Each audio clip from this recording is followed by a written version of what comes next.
प्रियोत्तमम परम दयाल श्री ठाकुर जी के पास जो भी आए प्रश्न लेकर के आते हैं, क्योंकि हम लोग जानते हैं जो जो भगवान के पास कौन आते हैं, आर्त, अर्थार्थी, ज्ञानी और जिज्ञासु।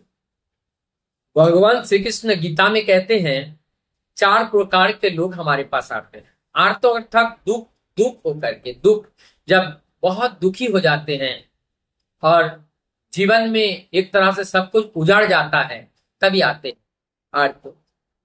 अर्थार्थी, जिन्हें अर्थ की जरूरत है, और अर्थार्थी और ज्ञानी व्यक्ति आते हैं, और जिज्ञासु वो जानने के लिए आते हैं। ज्ञानी व्यक्ति अपने ज्ञान को वर्धन करने के लिए आते हैं। परम दयाल श्री ठाकुर कहते हैं हमें ज्ञानी व्यक्ति ज्यादा अच्छे लगते हैं, क्योंकि ज्ञानी व्यक्ति ही मूल बात को समझ पाते हैं। हम लोगों ने ठाकुर जी के अनेक भक्त के बारे में पढ़े हैं, जान रहे हैं। निरंतर ठाकुर अंतर्यामी हैं, ठाकुर भगवान हैं, ऐसे जो बातें हैं ये भक्त और भगवान के लीला के माध्यम से ये बात बहुत ज्यादा स्पष्ट हो जाता है। शोधित चंद्र गोस्वामीदर बहुत मेधा और ईश्वर प्रेमी व्यक्ति थे।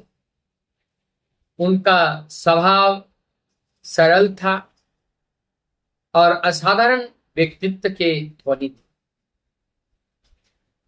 उनको ईश्वर पिपासु यानी ईश्वर को पाना चाहते हैं जीवन में।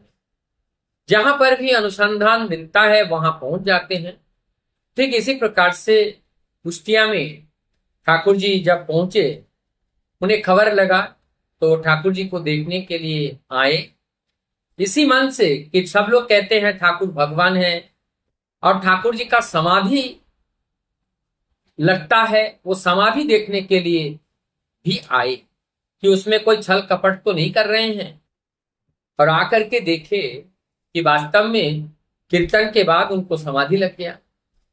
और समाधि का दृश्य था कि ठाकुर जी एकदम साष्टांग लेटे हुए हैं पीठ के बल पर, और चारों ओर से भक्त लोगों का जमा बड़ा है, और कुछ लोगों के हाथ में कॉपी और कलम भी हाथ में है। और ठाकुर जी का temperature, pulse rate, heart beat सब खत्म, बॉडी टेम्परेचर, लेकिन मुंह से निरंतर वाणी निकलती है। ये समाधि अवस्था की वाणी है, इसे भाववाणी कहते हैं।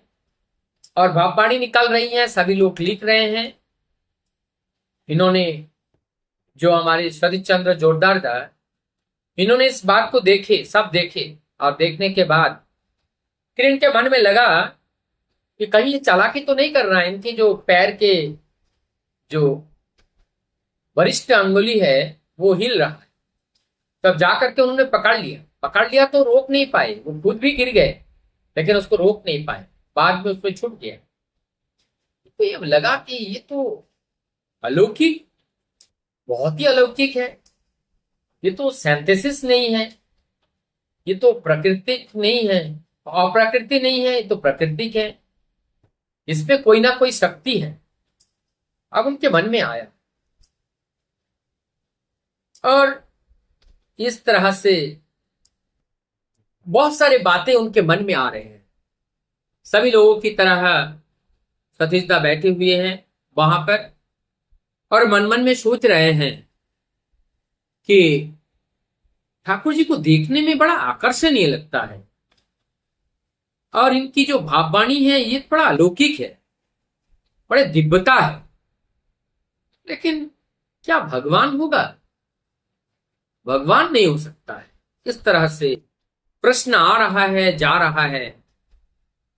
फिर थोड़ी देर बाद ठाकुर जी जब समाधिस्थ टूटे, उसके थोड़ी देर बाद आराम करने के बाद सतीश चंद्र दादा के पास आते हैं ठाकुर, और कहते हैं आपको किसने कहा मैं भगवान हूं? आप जैसे परमपिता के संतान हैं, मैं भी परमपिता के संतान हूं, हम भगवान हैं, ये किसने कहा?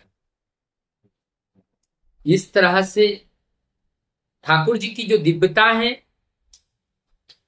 और भक्त की मन की जो बातें हैं वो समझ जाते हैं, क्योंकि वो अंतर्यामी भगवान है जो हर घट घट वासी है, हर देह में विराजमान है।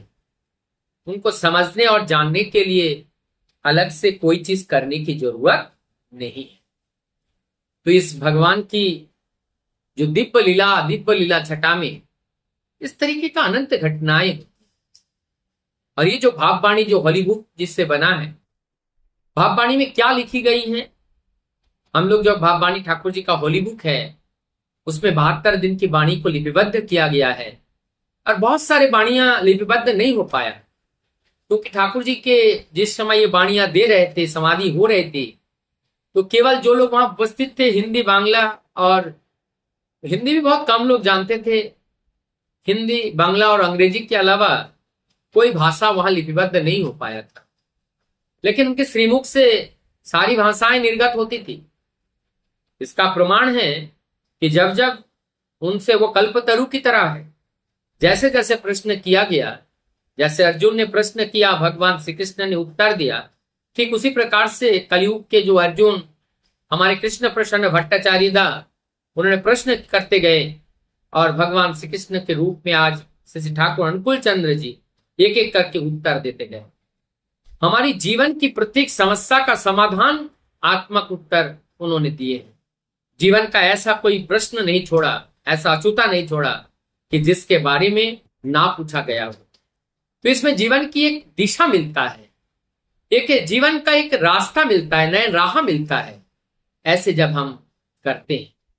और ये देखिए जो आनंद की बात आती है, अभी थोड़ी देर पहले मैं एक जगह पढ़ रहा था, आनंद की बात, आनंद तो तब आती है जब आनंद के संग करते हैं, आनंद के साथ रहते हैं, आनंद का संग करते हैं, और जो आनंद है उस आनंद के स्पर्श में जैसे ही हम आते हैं तभी हमारे जीवन में आनंद लाभ होता है।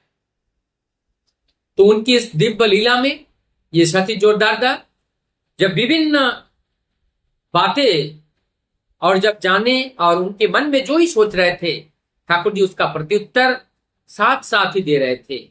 और बाद में उनके मन में लगा कि अब इनसे हम छिप नहीं सकते हैं, तब उनके चरणों में अपने को लौटा दिए, उनके चरणों में अपने आप को समर्पण कर दिए, और फिर प्रभु के उस नाम को लेकर के अपने जीवन प्रभुमय करके, प्रभु की उस भक्ति से, श्रद्धा से, उस ज्ञान से आनंद में रहने लगे, और निरंतर सबको आनंद में रखने का प्रेरणा देने लगे। इसी के साथ ये सतीश चंद्र जोरदार दादा का जो जीवनी है, इनका जीवनी सदैव हम लोगों को प्रेरणा देता रहेगा। वंदे।